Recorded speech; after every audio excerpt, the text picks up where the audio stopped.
Well, it is Gaels hate week for Gonzaga as they take on St. Mary's on Saturday. What makes this rivalry so special and why it means more than ever this year right here on the Locked On Zags podcast. Don't go away.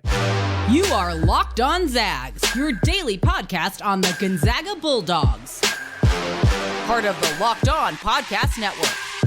Your team every day.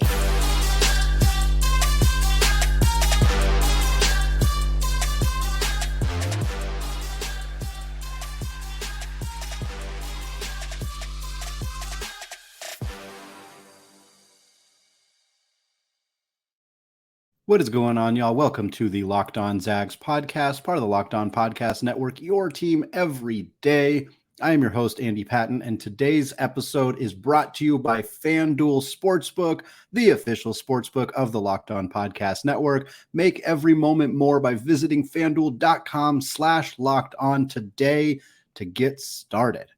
All right, we are talking Zags Gaels today. We got a plenty more time later in the week where we're going to discuss the Santa Clara game on Thursday. We're going to review the Santa Clara game on Friday. We're going to give some more previews into what to expect for the Zags Gaels game on Saturday. But for today, I kind of just want to focus on this rivalry in general. Here we are in February. The Zags and the Gaels haven't met yet this season, and this is going to be one of the most exciting regular season games between these two schools in a long time. And lately, it feels like more and more that these two games, these two teams play every single year in the regular season, and most often the third game they play in the WCC championship, it continues to mean more. It continues to mean more because these two programs have continued to excel and be the top tier programs on the West Coast. You have UCLA's in that conversation. Tommy Lloyd has absolutely brought Arizona back into that conversation. But outside of that, those are the four best teams on the West Coast, and it's not particularly close, with levels of respect for Oregon and what they've done, and Arizona State and what they've done, and USC, who has been a solid program. And of course, you know, some of the other programs who have stepped up in the WCC and some solid Mountain West programs like San Diego State. The four best teams in the West Coast of the United States for basketball are UCLA, Arizona, Gonzaga, and St. Mary's. And Gonzaga and St. Mary's, they're not last. They're not last on that list. They are two fantastic programs. What Randy Bennett has done to build the Gaels, love him or hate him. And I know most of you listening to this are on the second end of that spectrum, as you want people to be in a rivalry game. And I think it's just really fun to get an opportunity to kind of look at what this rivalry has meant. I had an opportunity to speak to Zach Farmer, the host of the unofficial WCC Hoops podcast. If you guys have not checked that out, you can follow him on Twitter. You can find the show wherever you get shows. It's a fantastic kind of look around the conference in general. And him and I had an opportunity to kind of just talk about this rivalry. And I kind of wanted to take a chance here to really break it down on a more granular level and kind of look at what this game has really looked like historically. And I was surprised, quite honestly. I was shocked to find out that the first time these two teams played each other was in 1955. 1955. That is an extremely, extremely long time ago for these two teams to have met. They didn't play again.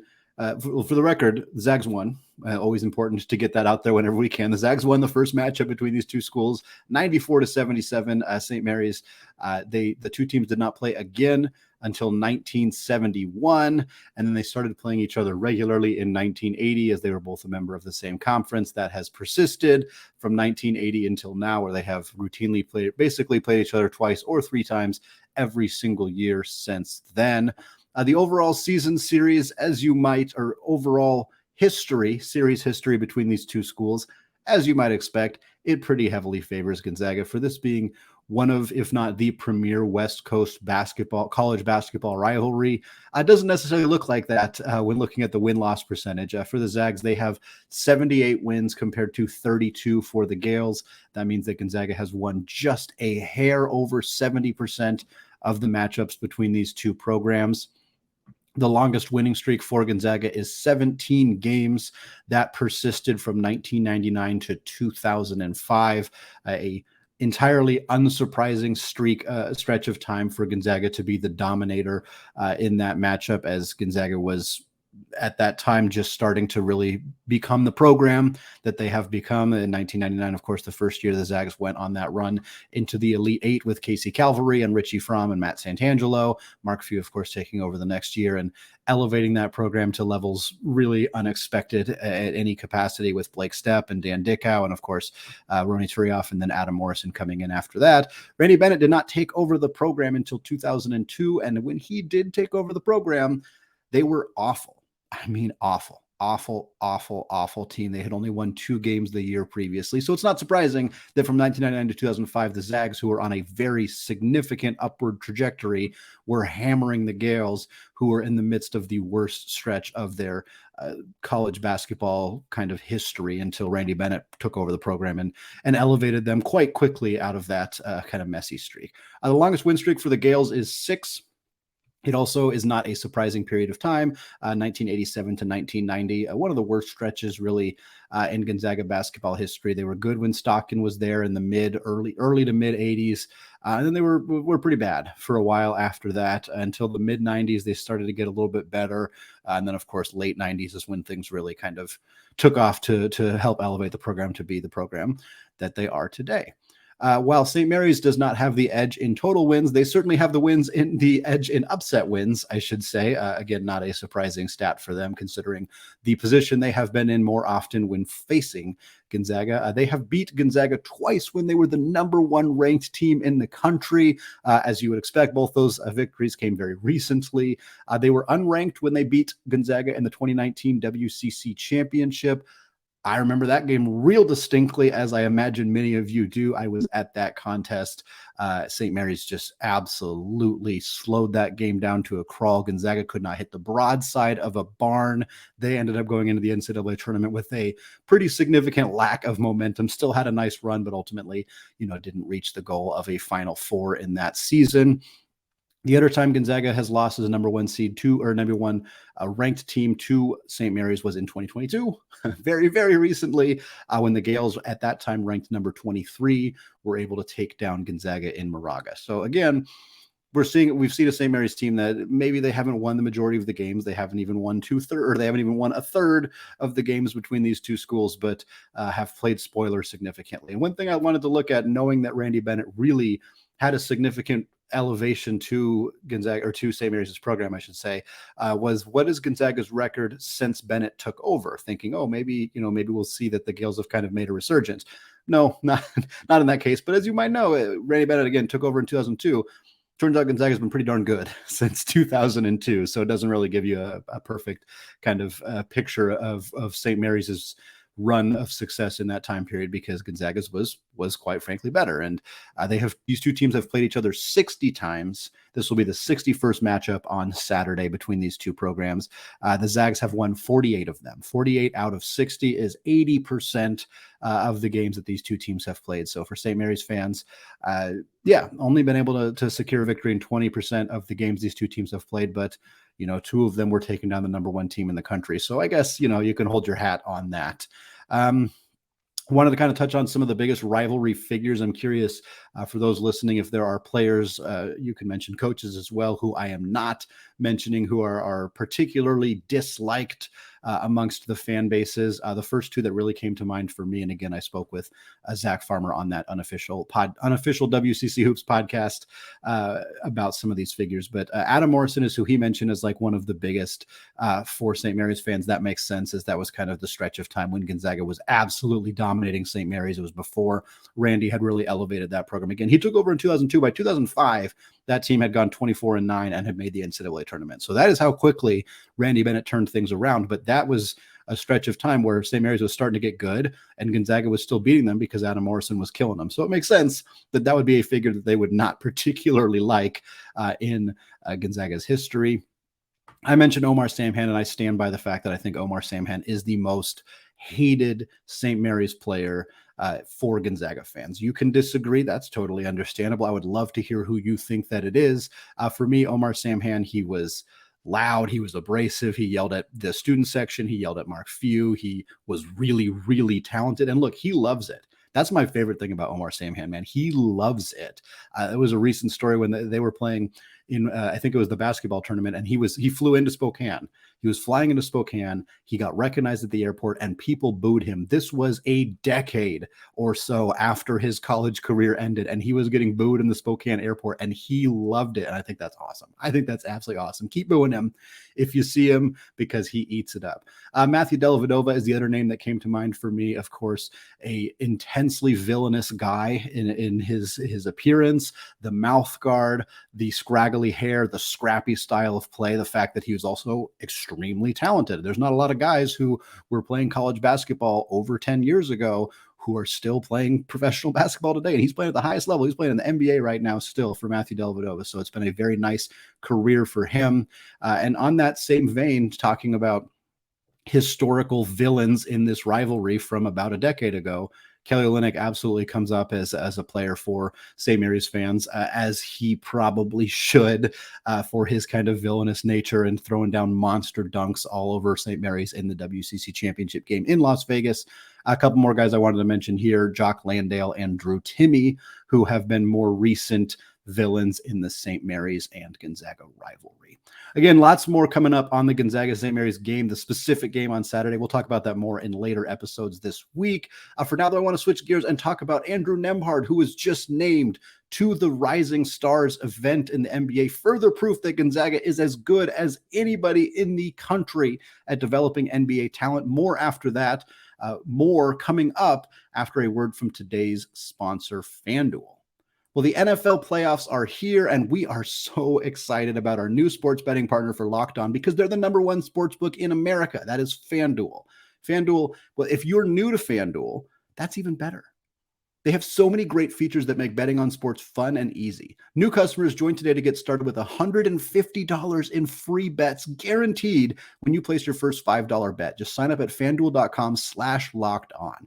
FanDuel has all your favorite bets, from the money line to the point spreads to player props. Plus, you can even combine your bets for a chance at a bigger payout with a same-game parlay.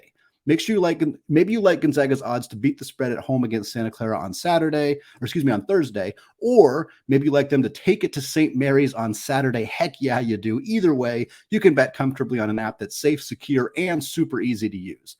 So basketball fans, don't miss out. Place your first $5 bet to get $150 in free bets, win or lose, at FanDuel.com/lockedon. Make every moment more with FanDuel, the official sportsbook partner of the NFL. All right, segment 2, still Eddie Patton, still Locked On, pivoting away from talking about Zags, Gaels, and the history of the rivalry between those two programs to instead talk about Andrew Nembhard, because Andrew Nembhard has been one of the best stories in the entire NBA this year, and he was recently named to the Rising Stars event. The Rising Stars event, previously called the Rookie Sophomore Challenge, previously called many other things. This event has gone through significant amount of iterations in the last 2 years as the NBA has kind of tried to figure out how to market some of their younger stars. I respect that they are continuing to try to kind of change and alter this event, because they want to find out the best way to celebrate those young players. For this event, they have rookies, they have sophomores, they have G League players, all who are going to kind of be in a pool of players that you can select to put on your rosters to participate in said event. Nembhard was one of 11 rookies who was named to the event. As you would probably guess, he's the only non-first rounder. 10 other rookies all selected this event. Every single one of them was picked in the first round of the 2022 NBA draft. Andrew Nembhard, of course, the first player selected in the second round of the 2022 NBA draft by the Indiana Pacers. Nembhard's having a fantastic season. He got a lot of attention a few months ago for his really exceptional week where he dropped 31 points on LeBron James, he dropped a game-winning 3 on LeBron James, and the Los Angeles Lakers followed that up by having a 31-point, 13-assist, 8-rebound game against Steph Curry and the Golden State Warriors. But by and large, he's been fantastic all season long for Indiana. He's averaging 8.5 points, 4 assists, 3 rebounds per game. He has started 34 out of 45 games for the Pacers. A fantastic stretch of games for him. Really, he's just proven that he deserves, not only does he deserve to be here, he's a high quality player. I remember when we kind of talked about what his NBA potential looked like, it was like, oh, he's got a good chance of carving out a significant role as like a bench player, backup point guard in the NBA. He's been more than that already. We are halfway through his rookie year. He has played better than the expectation for kind of what he might be really throughout his NBA career. He's already surpassed that as a true rookie in the NBA. And that's kind of what I want to talk about here. The Zags do this. This is not uncommon for Gonzaga to turn out not just NBA talent, not just guys who came to Gonzaga expecting to be NBA players and left Gonzaga as NBA players. A lot of programs can do that. And I'm not discrediting the ability to get players who are expected to be NBA players in your program. That's really hard to do. And for a long time, Gonzaga wasn't recruiting players like that, but they were still putting players in the NBA. And now, even now, while yes, they are starting to get more five-star talents, they are starting to get players via the transfer portal or via the international market, or again, domestically, who are expected to be NBA talent. But they have still continued to churn out NBA talent, even from ranks outside of that. Gonzaga has had a participant in 8 of the last 10 Rising Star Challenges. 8 of the last 10 have featured at least one member of Gonzaga. I got the stat from the incomparable Theo Lawson of the Spokesman Review. It's funny, I was about to start researching this and I saw his tweet pop up with this information. So shout out Theo for saving me a little bit of time on my research. This dates all the way back to 2014. In 2014 and 2015, Kelly Olynyk, of course, a first-round pick by the Boston Celtics, fantastic, still currently playing in the NBA, a guy, a 10-year vet at the next level. He participated in both 2014 and 2015. Zags did not have anybody in 2016, but then in both 2017 and 2018, the event featured Domantas Sabonis. Speaking of Domantas Sabonis, he is almost certainly going to make his 3rd NBA All-Star game this year. Again, further proof the Zags they're turning out all-stars. They're turning out all-stars. They're turning out young studs. They're turning out just about every type of player that you want to see in the next level at the NBA. They're turning those guys out. So again, 2017, 2018, Domantas Sabonis participated. 2019 was another gap year. 2020 and 2021 featured 2 Zags participating in those events. That was Brandon Clark and Rui Hachimura. Rui, of course, a 9th overall pick in that 2019 draft. Clark slipped somehow to the 21st overall pick and has continued to outplay a late first round kind of draft evaluation for him. 2022, we saw Jalen Suggs as a participant in the rookie sophomore game, or whatever they called it at that. I think it was a Rising Stars Challenge then. I think it was a few years ago that they made that change. And then now, of course, Andrew Nembhard participating in 2023. We'll see what happens next year. Andrew Nembhard could obviously be a participant in this event next year. And while I would be fairly surprised if anybody coming out of Gonzaga is participating in this event next year, guess what? Chet Holmgren's probably going to be participating in this event next year, as he will be a rookie in the eyes of the NBA after not participating in his actual rookie year because of a foot injury. So the odds of Gonzaga having somebody in the 2024 event are pretty high, because it'll either be Chet or Andrew Nembhard or both. There's always, of course, a possibility that Julian Strother or somebody else comes out of Gonzaga and ends up participating in this event next year as well. This is definitive proof, like I said, that Gonzaga is as good at developing this level of talent, because look at this list. Look at this list of guys. Here's what happens if you transfer to Gonzaga, because Brandon Clark and Andrew Nembhard both transferred to Gonzaga, had monster careers at Gonzaga, and are now players who have participated in an NBA Rising Stars event. I don't think either of these guys are going to be actual NBA All-Stars in their career, but they are legitimate, high level, going to have 10+ year NBA careers. And they Nembhard started at Florida, a high level program, but had not looked like an NBA player in his first couple of years at Florida, came to Gonzaga, fixed some of the issues, bam. Now he is a high-level NBA player. Brandon Clark came out of San Jose State. Yeah, he put up monster numbers at San Jose State, but he was at a low-level Mountain West program. Sits out a year at Gonzaga, bam. Has one of the most efficient college basketball seasons we've ever seen. Falls in the draft, still turns it around, and has himself a legitimate NBA career. International player, yeah, come to Gonzaga. Rui Hachimura, complete unknown when he got to Spokane, didn't speak English, didn't know the place, didn't know the offense. 3 years later, he's an All-American. He's a top 10 pick in the NBA draft. He's a 2-time participant in the rookie or the Rising Stars event. Now he's starting alongside Anthony Davis and LeBron James for the Los Angeles Lakers. Domantas Sabonis, yeah, he had pedigree, of course, as the son of a basketball Hall of Famer in Arvydas Sabonis, but still was a bit of a risk for Gonzaga to take him on. 2 years in Spokane, bam, he's a first-round pick. He's a lottery pick. He's getting traded for all-stars like Paul George. He's churning out a multiple-year NBA All-Star career. Kelly Olynyk does count as an international player. He also kind of counts in the non-5-star prospect, a guy who obviously did a semi-transfer. He kind of transferred to Gonzaga from Gonzaga in a way by sitting out a year during his career, developed monstrously with Coach Travis Knight and worked on his game, his balance, his ability to be shifty and kind of learn how to play within himself, play with his new size and everything. And also became a first-round pick, became a lottery pick, spent 10 years in the NBA. Or if you're a 5-star talent, Jalen Suggs, 5-star talent, Chet Holmgren, 5-star talent. Again, I know Chet has not participated in this event yet, but there is a pretty good chance that he will be somebody who participates in this event in the future. So if you're a 5-star and you want to know where to go to school to potentially be an NBA player, go to Gonzaga. If you're thinking about transferring and you don't know where to go and you want to be an NBA player, go to Gonzaga. If you're an international player, you want to come to the United States, you want to play basketball somewhere that's going to help you have a good chance of being an NBA player, go to Gonzaga. This is the place to be. Gonzaga also churns out non-5-star domestic talent into NBA talent as well. Look at Corey Kispert. Corey Kispert, not a top 100 prospect. He was the 15th player selected in the NBA draft. This happens consistently at this program, to see guys come into the program, develop, become significantly better basketball players than their rankings may have indicated when they were in high school. It is a common story. Proof that what Mark Few, what the development staff, what they are doing in Spokane, Washington, unquestionably is working. All right, well, the Zags Gaels highlights a very fun weekend of WCC hoops, but there is more of some of the best games in the conference to keep an eye on this week. We're going to talk about that after a word from today's sponsor, Biltbar.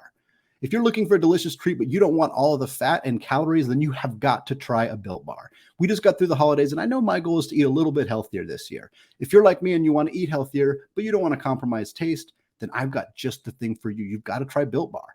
With Built, healthy is actually tasty. Seriously, they're so delicious, you won't even think that they're good for you. They are perfect for your New Year's resolutions. What makes Built Bar so good? Well, for starters, they're covered in 100% real chocolate. That's right, real chocolate. And they come in unbelievable flavors like churro, peanut butter brownie, and coconut almond. I'm not sure how Built does it, but these bars taste like a candy bar while maintaining amazing macros. They have only 130 calories, 4 grams of sugar with a whopping 17 grams of protein. And now you don't need to wait around to get a box. For years, we've been talking about ordering your Built Bars at Built.com. Now you can get them at your local Walmart or Sam's Club. That's right. Head to your nearest Walmart today, walk to the pharmacy section, and grab yourself a box of Built Bars. You can pick up a 4-bar box of cookies and cream, double chocolate, or coconut puffs at Walmart or Sam's Club today. All right, segment 3, still Andy Patton, still Locked On Zags, and we're switching back gears to talk about the WCC, of course. Gonzaga and St. Mary's is the big headliner this weekend. Saturday night, it's going to be an absolute blast. 7 p.m. on ESPN. It is going to be a really, really fun one. The Zags, of course, shouldn't overlook St. Mary's, or shouldn't overlook Santa Clara to get to St. Mary's. Santa Clara nearly defeated the Zags the last time these two teams played. That game is on Thursday at 8 p.m. That's going to be a tough one for the Bulldogs as well. But I want to focus on a couple other non-Gonzaga games that are taking place. Both of these games are on Thursday. So as you're listening to this either Wednesday or Thursday and you're thinking about, what do I want to watch? Do I want to split screen it with the Gonzaga game? Do I want to watch something before the Gonzaga game? I've got a couple of really, really fun WCC games for you to check out. The first one, this game will be happening in conjunction with Gonzaga's matchup against Santa Clara. So again, if you want to split screen this bad boy, or you want to watch it on your laptop while you got the Zags game up at the same time, San Francisco is taking on St. Mary's in Moraga, California. This is going to be a really fun one. Again, it's a great opportunity to see the Gaels for anybody who is excited for Saturday's game, but maybe hasn't watched St. Mary's yet this year. Really good opportunity. 8 p.m. February 2nd. It's on ESPNU. So again, the Zags will be on ESPN. Gaels will be on ESPNU. And this is a great matchup. San Francisco hasn't been the team we hoped they would be. Quite honestly, there's not really any other way to say it. They haven't lived up to those expectations in the first year of the Chris Gerlofson era. Right now, they are 97th in the country in KenPom. This is compared to St. Mary's, who is 7th. So it's a bit of an advantage for St. Mary's. They're also the home team, although San Francisco is not very far away, so perhaps they will have some fans travel to that one. But the Dons are a disappointing 4-5 in WCC play. This is a team that expected to be 3rd, maybe 4th in the WCC this season. They are not even up to 500 in conference play.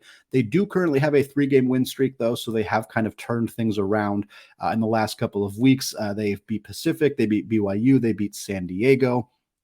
But they have a loss to Portland. That one really hurt. They give up 92 points to the Pilots. They have a loss to St. Mary's already, so they're looking to even the season series against the Gaels in this one. They obviously have a loss to Gonzaga. They have a loss to San Diego. That one really hurts as the Toreros have not been a particularly good team this year. They also have a loss to Santa Clara. I think the big question in this game is really just, can they make the Gaels work? Can they keep it close?